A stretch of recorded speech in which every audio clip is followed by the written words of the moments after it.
Welcome to Paranormal M, where chilling tales are brought to life. Subscribe and hit notifications to catch every new eerie story. Prepare for a spine-chilling adventure. My childhood home still haunts me. I used to live in the suburbs of Georgia. I was in a pretty quiet neighborhood. I spent 16 years of my life at that house, and I experienced a lot of unusual activity. Actually, my entire family has.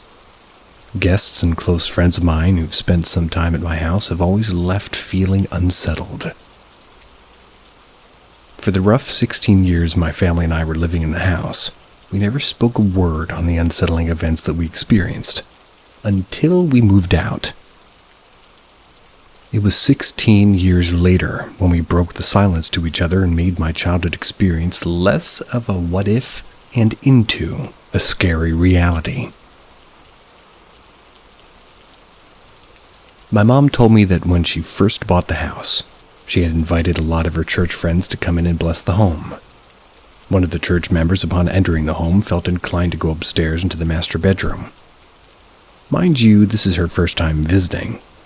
My mom was confused, but allowed her to do so.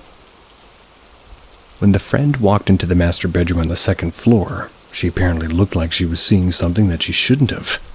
Abruptly pulled my mom aside and told her to pray. Apparently because the room was flooded with unwanted spirits. Then the blessing of the home proceeded more intensely with the group. Interestingly, my grandmother, who was visiting for the first time, had made a comment about this room as well, saying how it doesn't have a good atmosphere. And by the way, she's not religious. My sister and I slept in that room every night as children, since we preferred sleeping with our grandparents rather than by ourselves in our dedicated room. I remember having sleep paralysis every single day and waking up at odd hours of the night staring into the dark cracks of the bathroom doors. Then chills and back to sleep. This was a daily occurrence. When my sister and I got kicked out to official move into our shared room when I was 9, it was the same thing always. Sleep paralysis, wake up several times in the middle of the night, stare into the cracks of the doors, chills and sleep. One night stood out amongst many of the others that I could never forget. My bed at the time was situated where I was against the wall. The foot of the bed meets the entrance of the door. Super bad feng shui. I'd woken up in the middle of the night again. I think my mom forgot to close the door behind her after tucking us into bed. So, the door was wide open. My eyes were, for some reason, hyper-fixated straight onto the master bedroom door, which I couldn't see straight ahead on the right side. It was like I was expecting something to happen. And I see the black slit of a crack growing wider. The door was literally opening, and I saw a white figure come out of the room. I saw her so clearly that I'd never forgotten her sight. She was an old lady, wearing a white Victorian dress, tight bun sitting at the nape of her neck, hands poised in front of her. She never turned in my direction, thank goodness. Literally made her way across my room and onto the staircase on my left, which was out of vision for me. I remember being frozen in unexplainable fear. I never shared this with anybody at the time. That was probably the major story. But a frequent visitor I'd see lurking in the dark was a young girl, also wearing a white dress. She'd come in my dreams, stare at me from a corner, and do her ghostly shit. My sister and I realized that we had the exact same dream of her. As I got older, I got more numb to these activities. Daily sleep paralysis was still a thing, and I started to get annoyed at them and being scared. I learned later that a friend had a dream of that girl standing at the end of the master bedroom closet staring at him. It was when he moved into my neighborhood after this dream that he realized the master bedroom of his, then new home, was the one he had seen in the dream. No girl, but he felt unsettled. A friend of mine later told me that when she slept over at my house, she had woken up to the girl staring at her. To then, she was able to describe the girl a little bit clearer. A dirty white dress, long brown/black hair. She was 12, maybe 14. The list continues, and more abnormal stuff did occur. My dog barking into the darkness in the middle of the night, hearing my name when nobody called me, footsteps when no one is there. The sleep paralysis and all the paranormal stopped when I moved out. I wondered if it had to do with the land the home was situated on. I tried to see if my country had any records of what the land was used for, but to no avail. What do you guys think?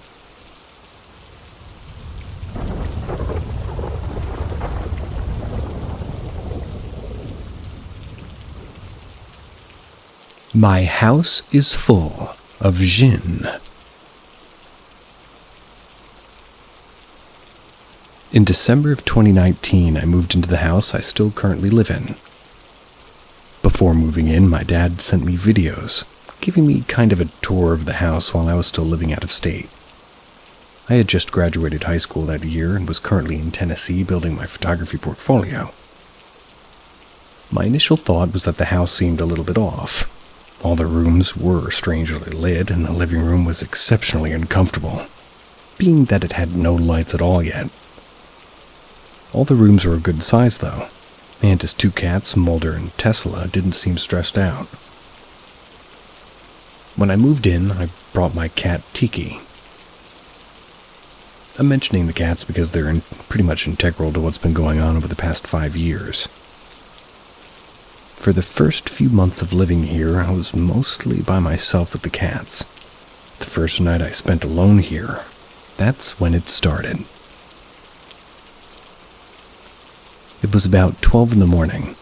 I was half awake on my bed, just with the light still on, with Tesla sleeping on my neck and Tiki on my legs. There was a loud banging coming from the basement. Let me mind you, this house is pretty old and still has an oil furnace. So with it being winter, I was constantly kicking on and off. Or rather, it. At first, I attributed it to that. I just let it go. But it happened again, and Tesla and Tiki were now on guard. I told them it was just the furnace, but they knew it wasn't. I don't know if any cat knows what a furnace is. It consistently happened while I was home alone at night for another 3 or so months. I was checking regularly for the first month. Eventually, I just started locking the door that leads to the basement whenever I was home alone. I figured it was the best thing to do to just kind of ignore it from now on. I was still pretty halfway convinced it was just the furnace. For a few weeks that seemed to work. The banging even stopped, but then I saw Mulder playing with something underneath my dad's bedroom door. There was a shadow that I could see moving back and forth, battling back at Mulder in sort of a playful way. Thought maybe I was just being paranoid, but it didn't stop.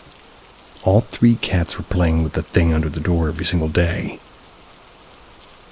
One day I watched Tiki accidentally push a squishy ball under the door and try to grab it. Just when he was about to give up, the ball rolled back to him. He stared at it for a second and then pushed it under the door again. Again, the ball came back, and this specific activity went on for another almost 2 years. But I never saw that again. At the end of 2020, one more notable thing did happen. There was a knocking coming from the attic above the hallway. My initial instinct was, okay, it's probably an animal. Let me spook it with the broom. Maybe it'll just go back out the way it came in. I gave the ceiling 3 hard taps, and all of a sudden, I got 3 hard taps back. No way. I did it again, about a foot or 2 away from where I originally was. Again, I got 3 taps back.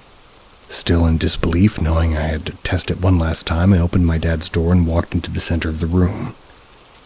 At least 10 feet from where I originally was. You know that common doot knock people do? That's what I did.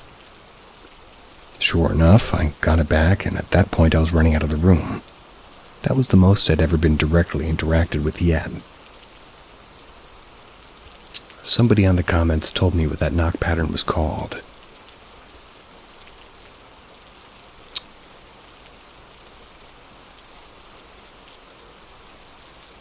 A cut and a shave in 2 bits, I believe. Something like that.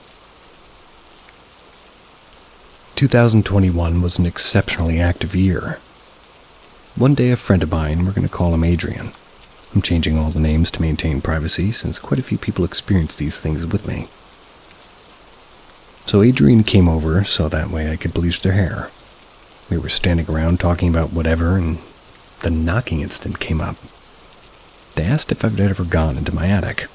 I said no because there's no ladders or stairs. Well, Adrian is over 6 feet tall, so they stood in a stool and opened it up. It was pitch black, so they pulled out their phone and recorded a 360 of the entire attic. There was nothing up there but spiders and a single box of ominous Christmas decorations.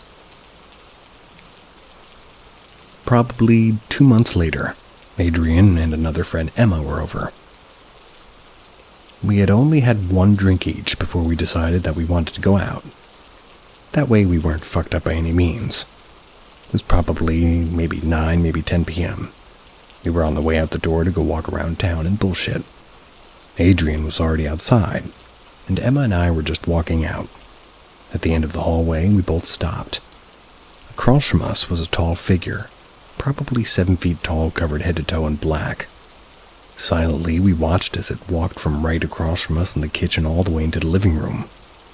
It then crossed paths, went past the couch, stood for a moment, and disappeared. We just looked at each other. "Did you see that?" I asked. "Yeah," she said, still staring at me with wide eyes. "We need to get the fuck out of here for a while," I said as we sped through the kitchen to the side door.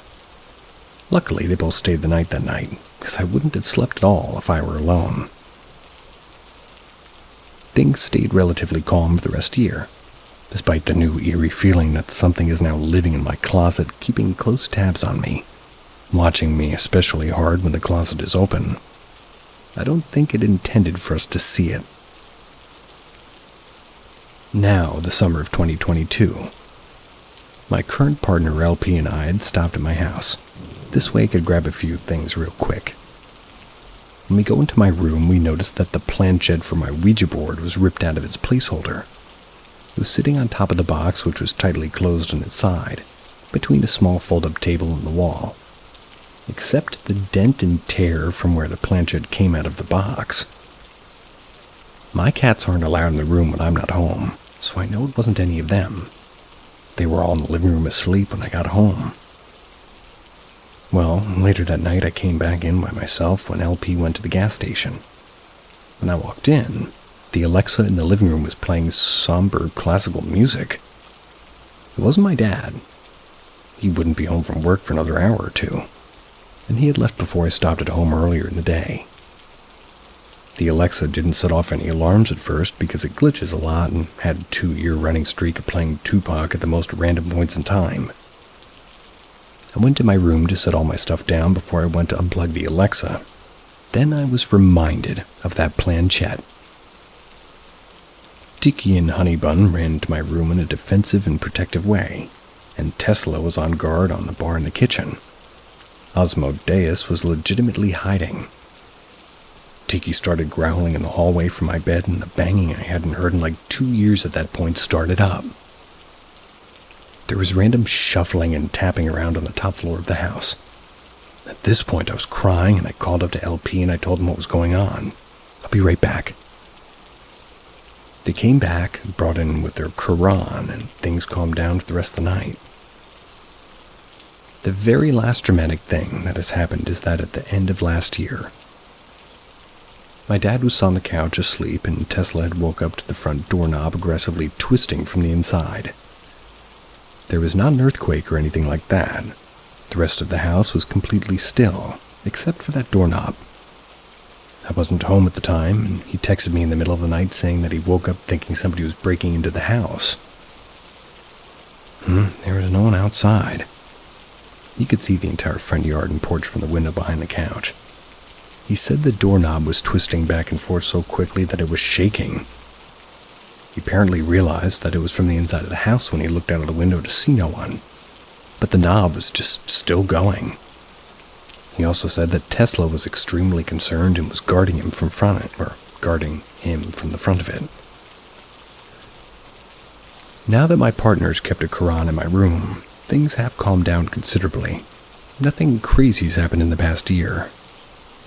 We think that this house is full of jinn as well as the trail across the street from my house, where I once saw a full-body figure silently cross horizontally in the dead of night, which isn't possible, because on either side of the trail is uphill land. All of that's blocked off by lumber to stop people from using dirt bikes on the woods and muddying up preserved land. Let me know what y'all think.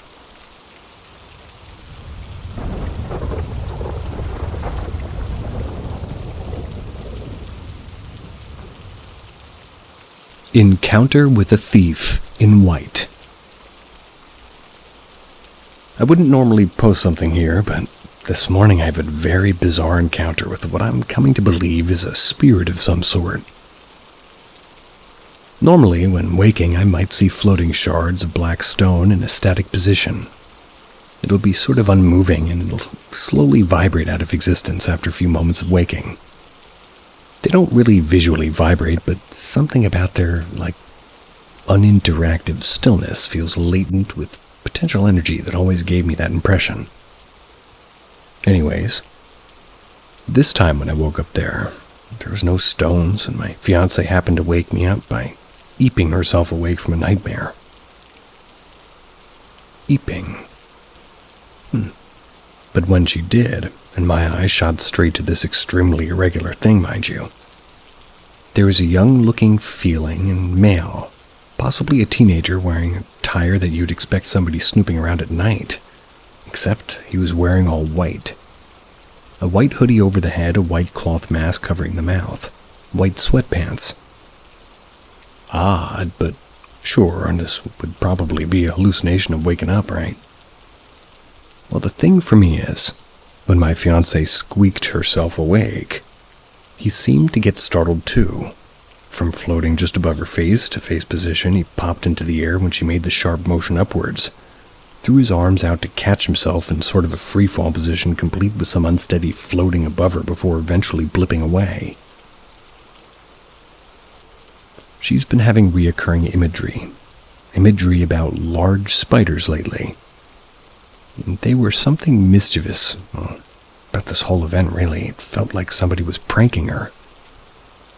I just wanted to share this because I've never heard of people speaking of modern attire spirits and wondered if anybody else had a similar experience. My waking hallucinations are always dark floating shards. I was having a completely unrelated dream before this moment happened. Never have I woken up to such fluid movement in my hallucinations. He visually got spooked, popped up above this woman and caught himself with his arms out to float in place like he's new to this being a ghost thing. This is probably the third time that she's had these nightmares. Normally I don't wake up with her to see this, but it makes me insanely suspicious that this bozo in white is playing pranks on my sweet pea every now and then. It doesn't feel malicious or anything, but like I've never seen something move so clearly in the purest translucent white right after waking. It's normally my usual static, distinctly black dream leftovers fading away. Has anybody else experienced a spirit getting shocked or startled with this kind of reaction?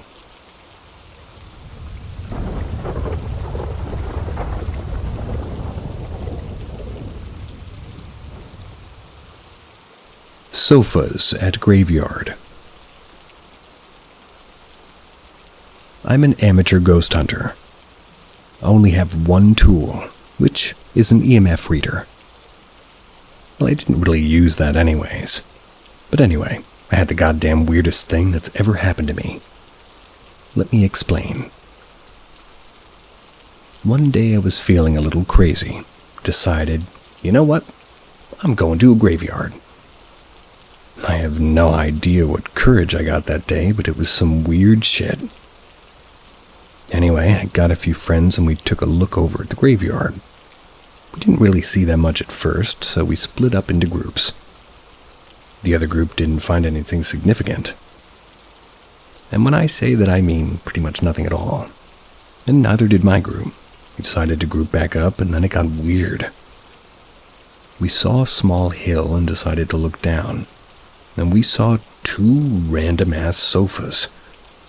This was especially weird because it was a pretty long-ass hill and there were 2 sofas in the bottom. A pretty short road leading to that path, which also had a dead end. Went down the hill, saw the small bit of woods that wasn't affected by modern-day life. My friends got scared and decided to stay back. I got closer and closer. Then I heard rustling in a nearby bush. I looked behind me. My friends were sort of just standing there. I bolted back and told them that we should get out of here. We decided to climb up the hill and go back to the area that I live in. Part 2. I noticed some people were saying that a homeless would live there. I understand that that is a possibility, but this next thing solidified it. I got cocky. I decided to go back there with only one friend that wasn't there previously. And I regret that decision so bad. We were walking there, and there were more cars than normal, weirdly. This could have been a coincidence, but there were at least 15 to 20 cars that went by just when crossing a road. When we arrived there, my friend, I'm going to call him Jack, was acting really weird. He never acts as cautious as he was at the graveyard. When we made it to the sofas there was an extra glass table. There's like a note on the tree, apparently. We went down, and Jack and me heard something in the bush again. We noped it the hell out of there, and while we were walking a few dogs that were looking at me, one stray decided to look me dead in the eyes and run away. We were less than a kilometer away from my house, only an extra 100 meters maybe. We looked behind us. A black-robed person is standing there. Looking back, I think I saw a skinwalker a few times there. Considering that I live in Canada, and I believe that crawlers, or skinwalkers and wendigos, are the same thing, by the way, there's a lot of proof if you're still not convinced. A few more days before this happened, there was a non-human handprint on my window. It's now gone, but it was really weird. I will add that after the first time with the group of friends, all of them received faint scratches, except me. If any of you have any more questions, please comment them. Just as an average male, I have to point out that a dead-end street and a hill. Good place to throw a couch. Well, out. For free.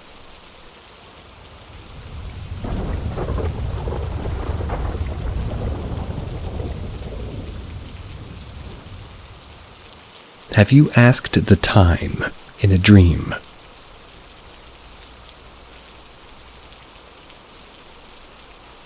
So, I've always read about stories of people having strange encounters in their dreams when they ask for the time of maybe even the date.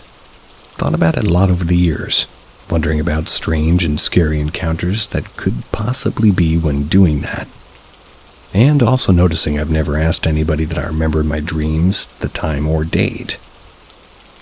I'm very interested in dreams, and when I was a teen, I would have reoccurring dreams over the course of maybe 3 years.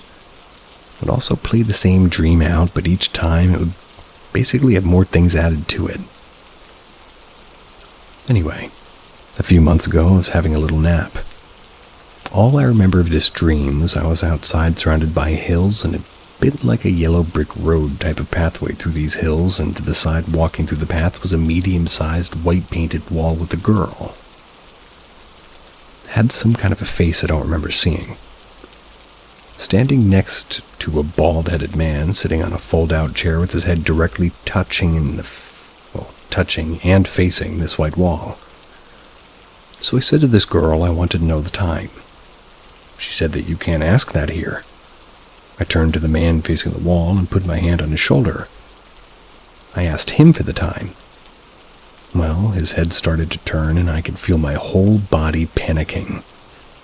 As he fully turned and looked at me, the horror of his face was awful. His face was white as a ghost, but blacked out eyes with black liquid pouring down his cheeks out of his eyes. I knew I needed to wake up, and I could feel the panic going through my body. I was literally shouting at my brain to wake up and open my eyes. And eventually I did, but as they were opening and closing rapidly, I didn't know for how long, but I forced myself to keep them open, and the adrenaline I felt in my body is indescribable. I've never experienced anything like that ever before. So I'm just curious if anybody else managed to have a dream where they've asked the time or something weird and something strange happened.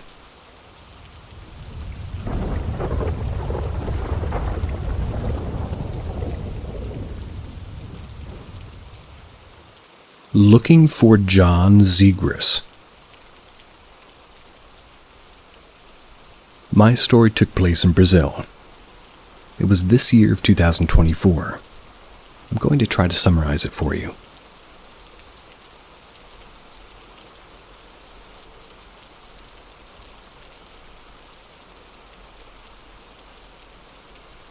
I live in São José do Norte in the state of Rio Grande do Sul, Brazil. January 2nd of this year, I was at home with my friend Carla. I was preparing lunch for the two of us. The doorbell rang. I went to see who it was. There's no one at the door, and about 5 minutes later it rang again. But again, there was no one, not even on the street nearby. A few more minutes passed. It rang a third time. When I opened the door, there was a black cat I had never seen around the neighborhood. It got startled by my presence and ran away. I went back inside, puzzled by the unusual situation. Carl asked me to turn on the TV. I returned to the kitchen. She grabbed the remote to check the channels, but the TV wasn't picking up any signal. All the channels were showing a green screen like a chroma key background. After flipping through several channels, she said there wasn't anything to watch. This had never happened before, so I just went to the living room to check it out. Indeed, none of the channels were working. After cycling through all the channels, I was about to turn the TV off when a voice came from the TV saying, "Wait, don't turn it off." We looked at each other startled. The voice continued, "My name is John Zegras, and I need your help. Meet me next Sunday at 5 p.m. at the cemetery on Hell Road. I have a very important mission for you." We couldn't understand how this unknown voice was coming from the TV without it being turned to any channel. Turned off the TV, checked Google Maps to see if there was a cemetery along Hell Road. This was the code name for the BR-101. It's a highway between the cities of Osorio, RS, and São José, and do Norte/RS. That's because it wasn't paved until 15 years ago. It used to have many potholes and mud when it rained, and looking at the map, we saw that the cemetery mentioned by the voice had to be one on Vila Bojuro, 70 kilometers from our house. The following Sunday was January 7th. We decided to go. When the day arrived, I took my motorcycle and Carla and headed to the cemetery. We arrived 15 minutes before the time the TV voice had mentioned. We stayed at the entrance of the cemetery, waited for someone. After a few minutes, a man around 40 years old really did appear, coming from inside the cemetery. He passed by us and seemed not to notice our presence. We asked if he was John Zegras, but the man didn't show any sign, or seeing, or maybe even hearing us.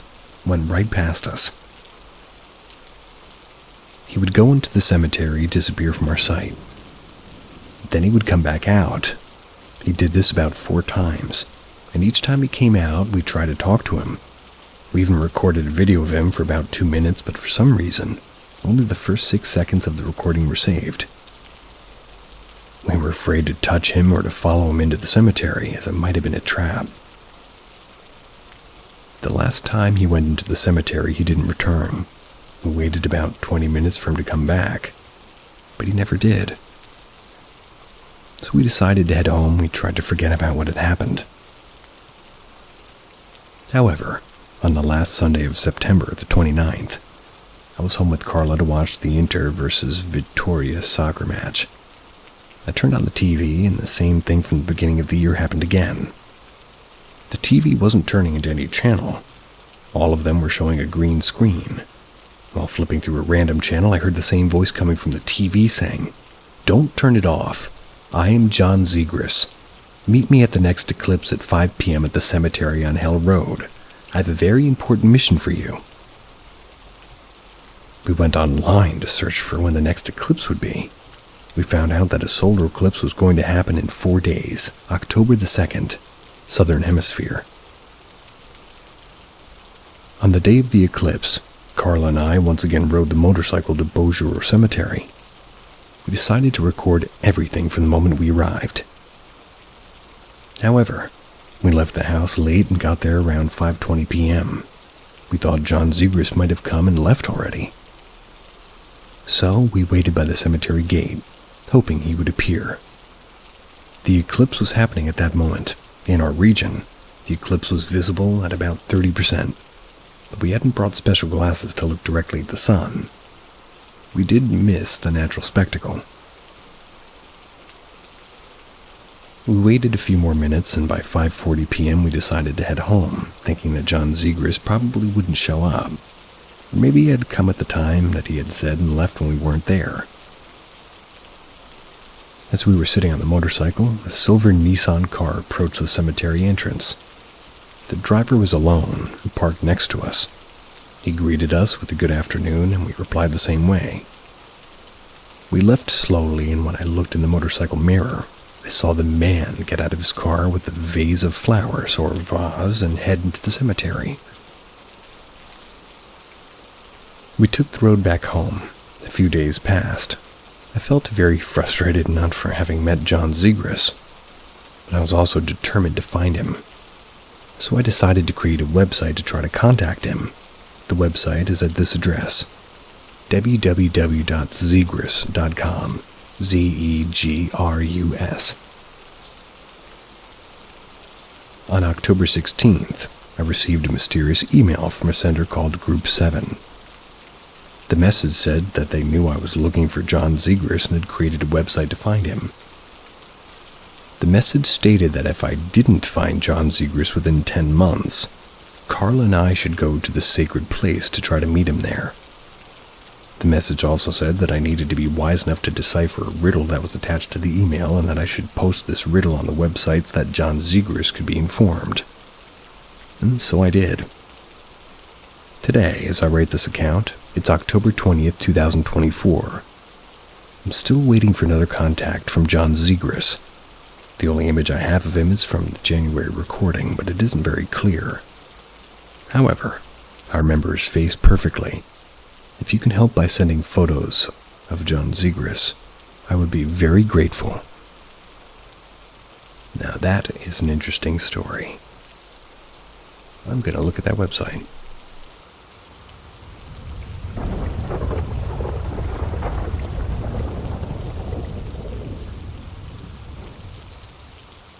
Weird experience in Yellowstone.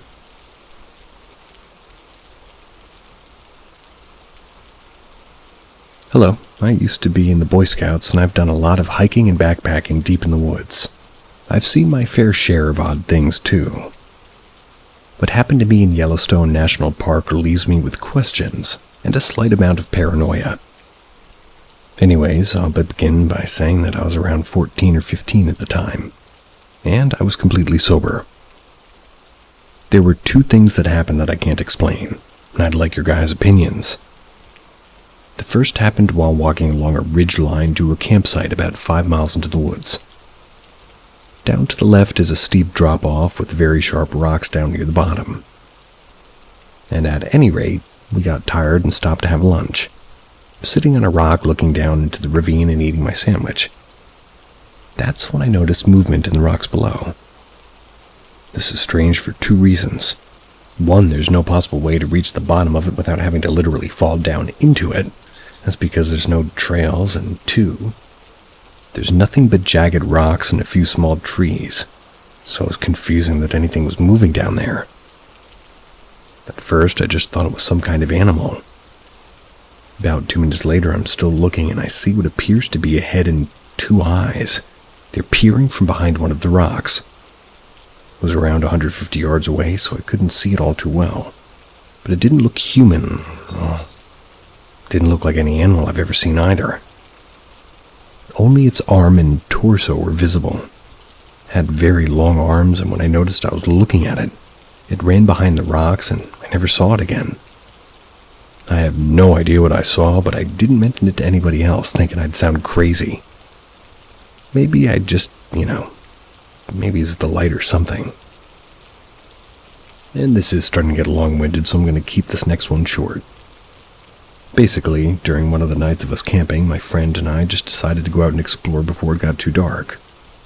Keep in mind, we left at 4 o'clock. We wanted to go back around 5:30 for chow. So we went off south about a quarter mile, turned right to make a circle around the campsite just to see what's around. Eventually we start to notice that we're seeing the same trees and bushes over and over again. We stop and pull out a map and compass to see what's going on when the compass needle just starts freaking out. And by this point, it had felt like about an hour. We decided to head back and we made our way back. The adult leaders asked us why we didn't stay out very long. We said that we'd been gone for almost an hour and a half. They looked at us with a weird face. They said that we'd only been gone for 15 minutes. And sure enough, when we checked our watches, it said 4:17. We were both freaked out, but we said that we just got lost and decided to come back, not wanting to sound too crazy. These experiences keep me up some nights and drive me crazy when I try to think about what could have been. What's y'all's opinions?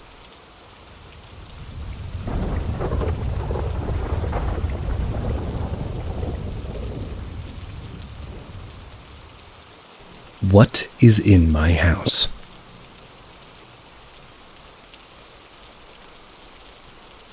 Firstly, I will preface with I am open-minded, but I don't instantly jump to thinking something is supernatural. I like to find a logical reason for something happening, and if anybody can bring logic to the situation, I will gladly take it. It's hard to know where to start, so if I jump back and forward, I do apologize. So my home was inherited from my partner's parents after their death. His dad died 15 years ago. His mom 6 years ago. We lived in the house with his mom for about a year before her passing, and in that time, I was her full-time carer. We became very close friends. When she passed, we were distraught, but knew that it was coming. She had stage 4 lymphoma and passed in the hospital. She was Irish Catholic. After she passed, she was cremated and her ashes never came back to the house. I don't know if that's important. My partner's dad didn't pass at home either, but his passing was much more sudden. He suffered a heart attack at work and died before the ambulance could get to him. Again, he was cremated, but his ashes did come into the house. Both have since been buried in a family plot in Ireland. After he passed, I do believe I saw his spirit in the mirror. When I entered the home one day, I saw him look in the mirror in the living room to check who was passing in the hall. He's done this many times before when he was alive. It wasn't long after his passing, and I can't really be 100% sure what I saw due to my grief, but this is not what I'm writing about today. The issue I'm currently experiencing is a little bit more mischievous. Now, if I really think about it, this has been happening since we moved in, but it's really picked up momentum in the last few months. It started very simply. Something would go missing in the house, and something that wouldn't really normally go missing, such as an ornament in the living room, something that you'd have no reason to move. You would notice it was missing and go look for it, get to the point of almost giving up, and then bam, it's there almost right in front of you and always somewhere you've definitely checked before.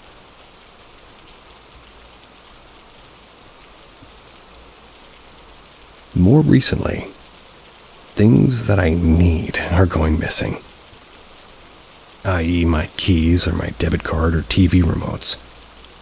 The same pattern happens though. You look for said missing item, and just when you're about to throw in the towel, No matter where you've already looked, it will appear in an incredibly obvious place where you've definitely looked.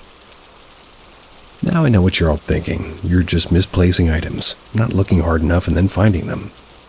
That may be true, but it's happened to both my partner and myself, and both of us collectively. The thing that happened yesterday, however, is what's making me wonder what the hell is actually going on. My partner's an idiot sometimes. He doesn't see an accident that's about to happen until it's too late. So he had his AirPods in his pocket. He pulled down his pants to use the toilet, did his business, pulled his pants up. When he did that, his AirPods fell out of his pocket, straight into the loo that he had just pressed the flush for. Whew. He saw the AirPods disappear in the water, and they were no more. Rest in peace. He told me immediately that he was obviously disappointed because they weren't cheap, but he was more mad at himself for being an idiot. Put the incident behind us and moved on with our day. At the end of the night, we did the close down for our house, turned things off, got the dogs to go to bed, and were about to turn ourselves in. That's when he lets out a little scream. I run to him and the AirPods are sat on top of the fireplace. They were definitely the same ones as they have a little marking on the inside and have like a teal silicone cover. The logical response is my partner playing tricks on me. But this has happened when he's not been in the house and couldn't have had anything to do with it. I also don't know if there's a possibility I'm just losing my mind. I keep remembering the stories my mother-in-law told me from her childhood. She grew up in rural Ireland, and oh boy, she has tales. Ghost stories, banshees, screams. Her sister swears she saw a leprechaun one time too. But that's a different story. I'd be here all day recounting all these. She used to tell me about when she was a child, and that things would go missing in the house that she used to shout, "Okay, it's time to give it back now," or something to that effect, and within minutes the missing thing would be back in place. Is this the same thing now? Was something attached to my mother-in-law and now she's no longer here and it's with us? There's also sometimes a feeling in the house. It feels heavy. I felt physical pressure in my shoulders. This usually comes when I feel down or scared or any other big emotions. The heavy feeling isn't unpleasant, it's not comforting, but it's not bad either. I will also add that we have carbon monoxide detectors and they're checked frequently along with the smoke heat detectors. So they are working. So, what's happening? Am I just mad? Is something paranormal happening in my home? Any input would be appreciated.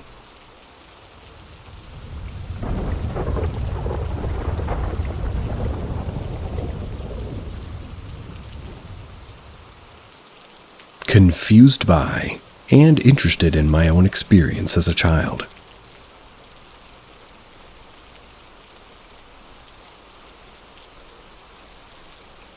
So I've been thinking about posting about this somewhere on the internet for a long time. I don't really talk about it as an adult, but nor did I talk about it then or stutter as much as I do now. I thought maybe the situation had resolved itself, mainly because it's honestly not very exciting or interesting as far as ghost stories go. I do find it fascinating though, and it's been on my mind a lot lately. But I'm so curious to hear opinions about my experience as a small child from the ages of approximately 5 to 7. I was given as much details as I can, but I'm 31 and this happened when I was very young as a child. I'm not sure how long the sightings went on for. It was definitely recurring, but that was for a few months or a couple of years. I genuinely don't know. I also moved home when I was almost 8. I'm not really sure if this is what put an end to the sightings or if they stopped beforehand. I will describe the sightings and then add some additional things to note. My own research has been more focused on signs of psychological factors, but nothing I can see lines up with my experiences. The quote-unquote paranormal experiences that I've been referring to, where as a young child I would see as a recurring phenomenon the very clear, solid, and color image of a woman in my family home. You see, we lived in a 3-story home, and I would usually see her emerging from corners, maybe popping her head around the living room door and then disappearing. The woman was very distinctive in appearance. She was almost dwarfishly small. She had heavy makeup with deep-colored foundation, bright eyeshadow, bright lips. She wore a leopard print coat and had quite dated hair. There was nobody in my life that I'm aware of who would even vaguely match this description. The sightings would be very brief. There were no audible noises or voices that I remember. I would feel frightened and shaken up by the sightings, but don't remember articulating this to anybody except for my dad. And I have a feeling he found the situation amusing, as I was into creepy stories as a kid and I liked to tell them. He might have thought that I was just being imaginative. Things to note. I do not have a diagnosis of any relevant mental issue, at least anything associated with hallucinations, and my life at that age was stable. I had a 2-parent household, and I also had a stay-at-home parent. There were issues in my life, mainly centered around my siblings, and these didn't really emerge until later. I do have anxiety, which is very bad, from the ages 11 to maybe 20. I did also, from the age of 18, have extremely vivid and frightening episodes of sleep paralysis. The very first night it happened, I woke to my entire bed shaking. I thought something was truly wrong with me, and I did think that it was paranormal. I remember being so shaky but relieved to learn about sleep paralysis. My episodes of sleep paralysis after that were mainly hearing and seeing a woman or a child. One of the most vivid episodes that I've ever had was the sound of children's footsteps running into the living room where I was sleeping, running a circle around me and running back out. I also had, alongside the sightings of the lady in the leopard print coat, 2 imaginary friends. They were really quite vivid, but they were nothing like the lady. That's why I remember being so spooked and why I've held on to it, because I know what it's like to have imaginary friends, even with a vivid imagination, and it's not the same. I'm just really interested to hear if anybody else out there has anything similar or even close. Most stories I hear about are, very ethereal or sometimes disembodied. They talk about things like lights or moving objects or unclear forms. This sighting was the opposite of what I'm used to hearing when it comes to ghosts.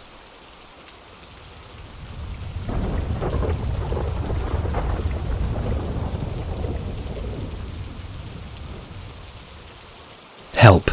I keep hearing footsteps in my house. Hello, my name is Isabella.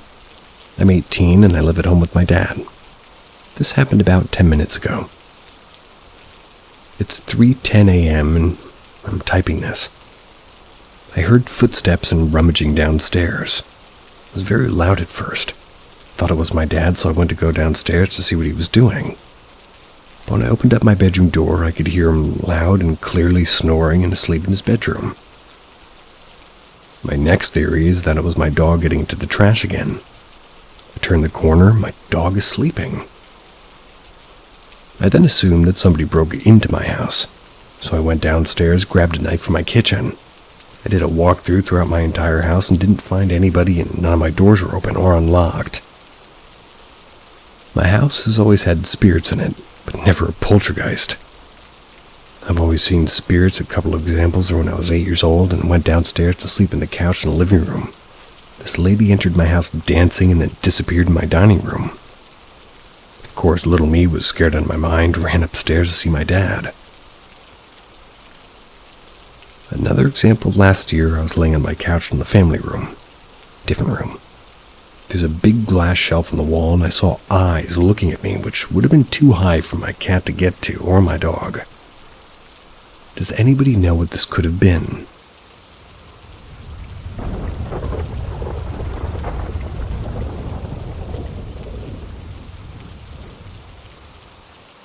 Any advice or suggestions, or experience with things?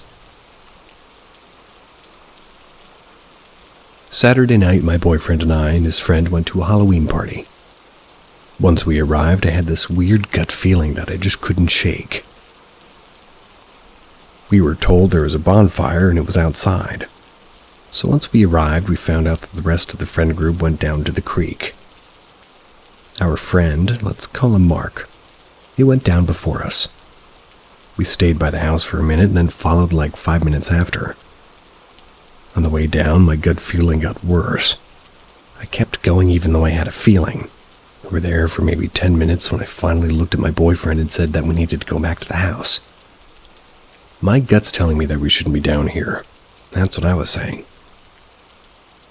So we convinced the friend group to go back to the house, and it's about 8 or 10 of us. We walk back up.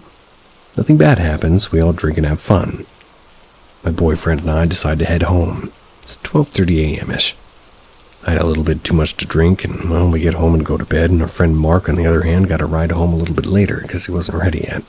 1:30 a.m.-ish. He got home probably an hour or so after us. Now, this part didn't involve me. Mark was asleep on the couch in the living room by the front door, and well, he woke up because he thought he heard me and my boyfriend whisper for him. He got up and walked to our door, and it was closed. He called our names, no reply. We were passed out. He goes back to the couch and lies back down, and then there's 3 loud knocks on the door. On the second knock, my boyfriend's dog barks, and on the third, he runs and hides behind the wall in the other room. Mark gets his phone out of his pocket, and it's 3 a.m. Then there's 3 more even louder knocks. My boyfriend's dog's still hiding. Mark and my boyfriend checked the doorbell video the next morning from 1:30 till 4. Nothing. Not even a gust of wind. I talked to a friend of mine today about this experience. She said it's a thing that we don't speak the name of. I was trying to get his attention and that it may have possibly followed him home that night. Just wanted to see if anybody had advice or something.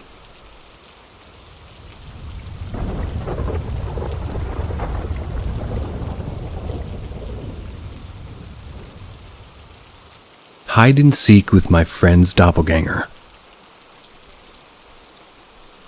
There were around 7 of us. I once invited my classmates after school to play a game of hide and seek in my college that my dad used to teach at. They didn't have their own building, so they rented 1-2 level of an office building, so there must have been a history to it. There were still college students around, so we decided to play in an area in the far end of the building. We chose the seeker, then we started the game. Since there's just a limited space where we could play, we decided to all hide together in one room. It was a rarely used computer room at the end of the balcony hallway. The others hid under the tables and even above them. Since every table has a separate thing for privacy, we sort of keep them hidden. So, me and my classmate Kurt did the same. We both went under the table, and there was another classmate hiding in front of us, facing us, so we could all see each other. Kurt went under the table with me, and we're giggling the whole time, curled up.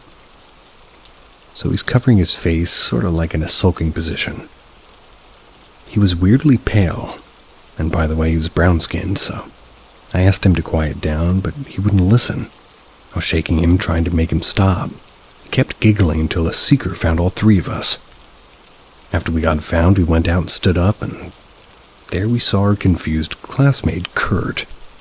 He was confused as to how he was found by the seeker under the table sitting beside me when he was actually on top of the table curled up and was not sitting with me. We were all confused, so we looked under the table where we hid. There was no one. I asked our classmate hiding in front of us if he had saw quote-unquote him hide with me. He confirmed that he saw him giggle in a sulking manner. Both couldn't see his face, but the rest of the appearance was all exactly like when, like the Kurt that we knew. We asked the seeker how he saw everything. He said that he never saw anybody on the top of the table, but underneath the table where me and Kurt was. After a moment of realization, we ran out of the room and just went as fast as we could. They went home, and I stayed in the room where my dad and his co-teachers are. After I told them what happened, they told us what apparently a student from some past college who took her life at the balcony in front of that room where we played in. This was the closest encounter I had with something paranormal. I had a few more and I always couldn't see their faces, which is better, I guess. It's still so unreal to me. I always think of how something like it is possible. Makes me feel somehow glad that I was not the only one who saw it.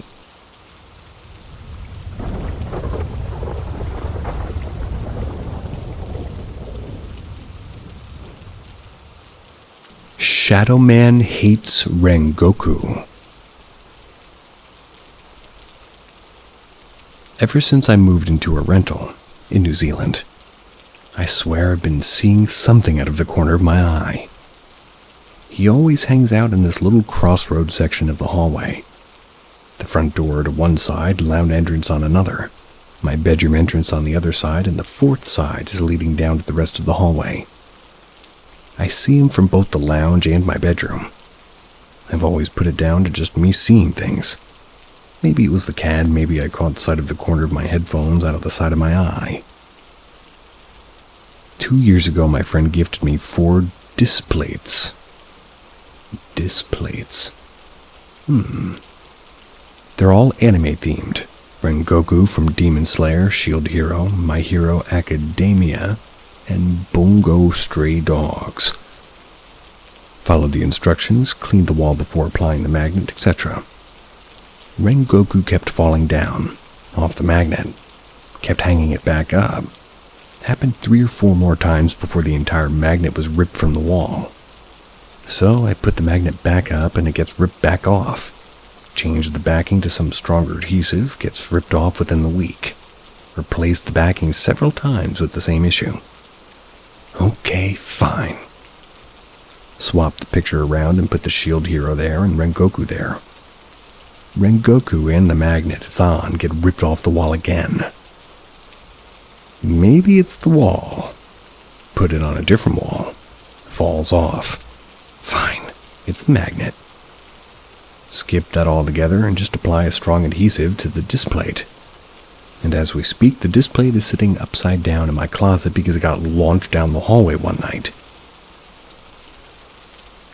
Earlier this year, my 11-year-old daughter and I watched a ghost show on TV. One of the first topics they talked about was shadow people. "Oh, I've seen one of those," my daughter pipes up. "Fuck off, you have. Where?" "He hangs out in the hallway right there. Sometimes he peers into the lounge." I've seen the exact same things. So my daughter and I just kind of look at each other like, oh, our house is 100% haunted. The room is nice and pretty toasty. I have a heater on and it gets freezing around us. A few nervous giggles and, oh, hi, to the open hair, and it just leaves. Seems to have taken a liking to my daughter. However, it follows her outside the house. It has possibly invited other friends with it. We've saged the house to cleanse negative energies twice, and they all remain. We don't think they have ill intent. Well, I think they're just happy that they can, be seen and sensed. She's seen the shadow figure at her neighbor's house when she has sleepovers there, standing in the kitchen. It also follows her to her grandmother's house. It hangs out by whatever bed she sleeps in, basically. Usually she sleeps in a bed against a window. Says that she can feel it standing outside the house and watching through the window. About a month ago, she slept in her grandmother's room. A shadow figure came into the closet, and grandmother's partner is very religious.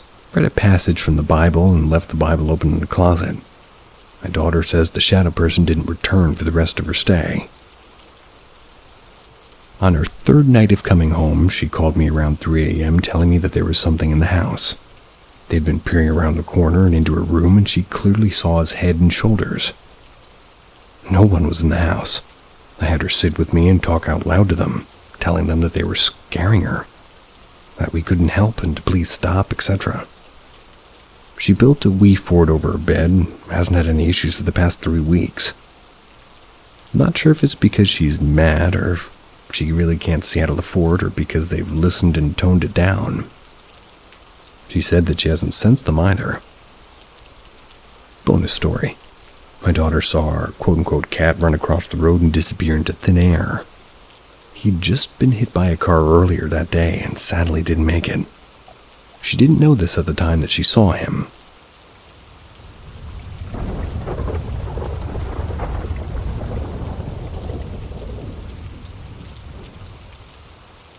Something was under my bed.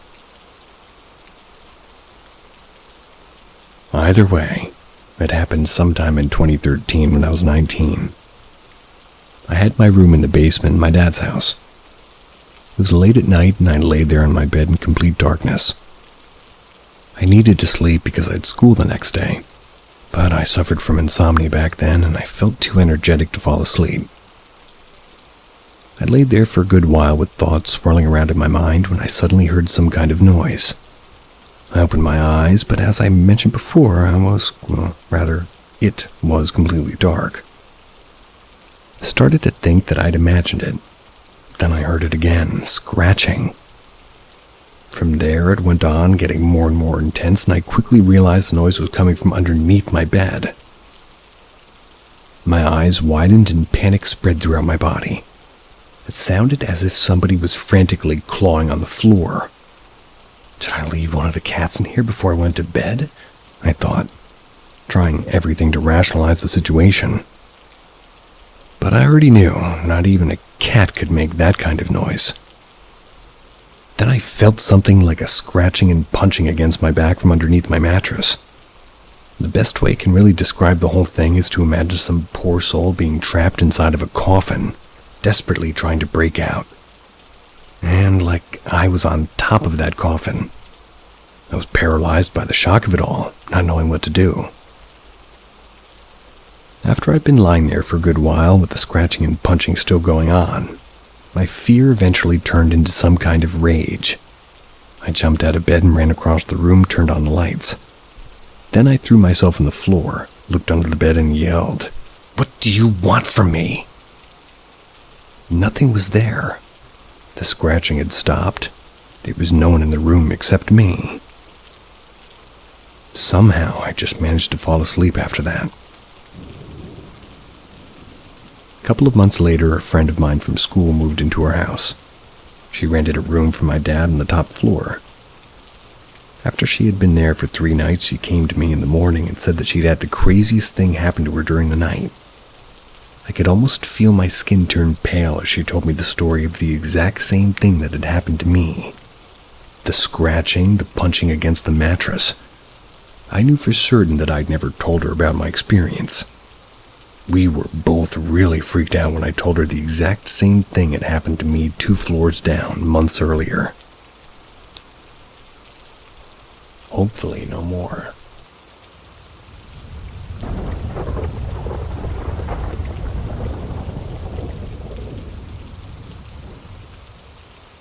Some opinions in this. I've tried 2 r/dream based subs. Maybe here is the right place to ask. Also, I've wrote this about a week ago. As of last night, things escalated. I had a quote-unquote conversation with my IT in my dream. And when I ask it to just leave me alone, it says it's not going to happen. Apparently, I'm going to need some help and advice. And apparently the narrator thinks that it, in capitals, is IT. Have you ever had such dreams? First, English is not my first language, so excuse me if there's mistakes. Okay, no problem. I, a 35-year-old female, have had some strange reoccurring nightmares. I'm jumping from dream in dream, almost like Inception, but it's always nightmares. It looks like a dull dream with everyday stuff, until something bad and stressful happens and I quote-unquote wake and it's again a dream. The longest I've been waking again is 9 times. When I found an easy to calm myself and wake up normally, my brain used the few seconds confusion to stress me again. When I found a light bulb switch not working, his giveaway is a dream. My brain started to show me it's working. Every step I take, my brain adapt, so it would get it to the moment I'm stressed. This is a little bit harder. What's interesting is these dreams happen in first minutes after getting asleep. When the human brain isn't supposed to be in REM, it's about 20 or 30 minutes max. The thing is, I can't find what is causing that. There's times it happens almost every night, and then it stops for months and starts again. So far as I know, it's not caused by food, stress levels, medication, and level of tiredness, and it's not caused by blood pressure or sugar. As in, lately I'm checking them regularly. I'm not having any other sleep-related problems, and in normal nights I get nice sleep. I have no problems getting to sleep in general. Important is, as I have depression and social anxiety, also I suspect ADHD, but still not diagnosed. Is there somebody experiencing this? Everybody's an undiagnosed something or other, I will say that.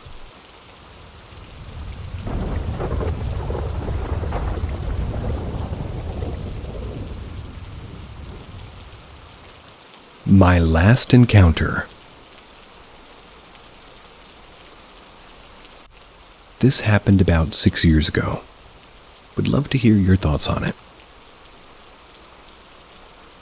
I was sleeping soundly when suddenly I felt a cold breath on my ear.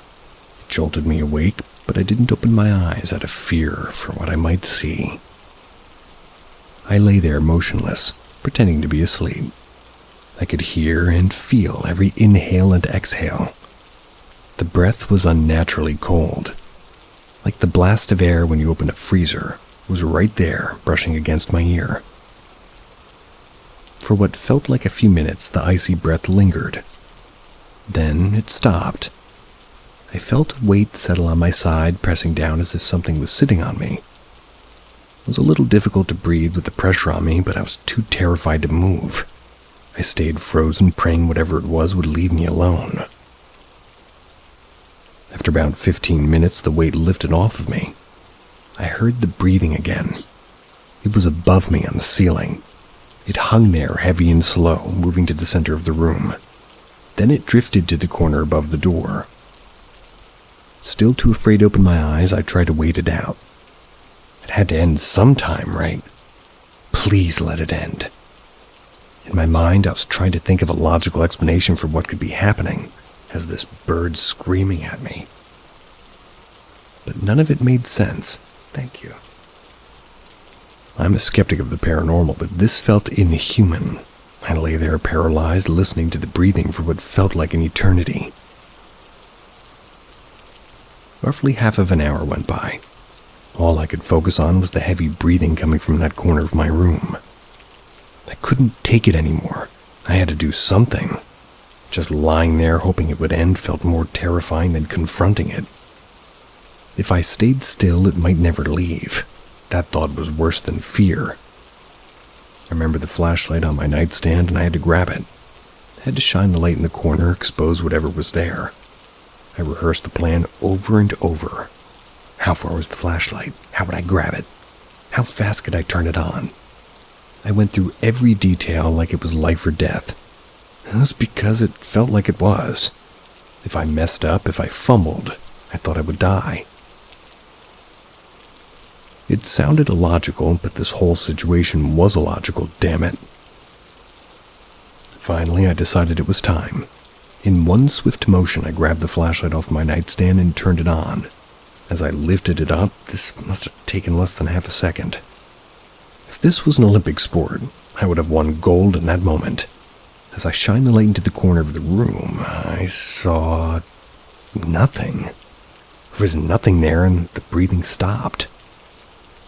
I sat there trying to compose myself, trying to calm my racing heart as I shined the light around the room, searching for whatever had been tormenting me for the last hour. There was no one, no thing, and I was alone. I got up, turned on the light, and then I sat there waiting for daylight to come, too scared to sleep in case it came back. I don't have a logical explanation for what happened. How could I? How could I explain a chilling breath directly in my ear that I not only heard but felt? Crazy dream? No, This woke me up. I was having wonderful sleep before this. How do I explain the weight of something sitting on top of me? I didn't own any pets, and I'm somebody who likes to analyze things and, well, thinks them through logically. But this is one thing that just doesn't have a logical explanation. I've since moved from that house, and have not experienced anything like that since. Knock on wood. Sweet dreams.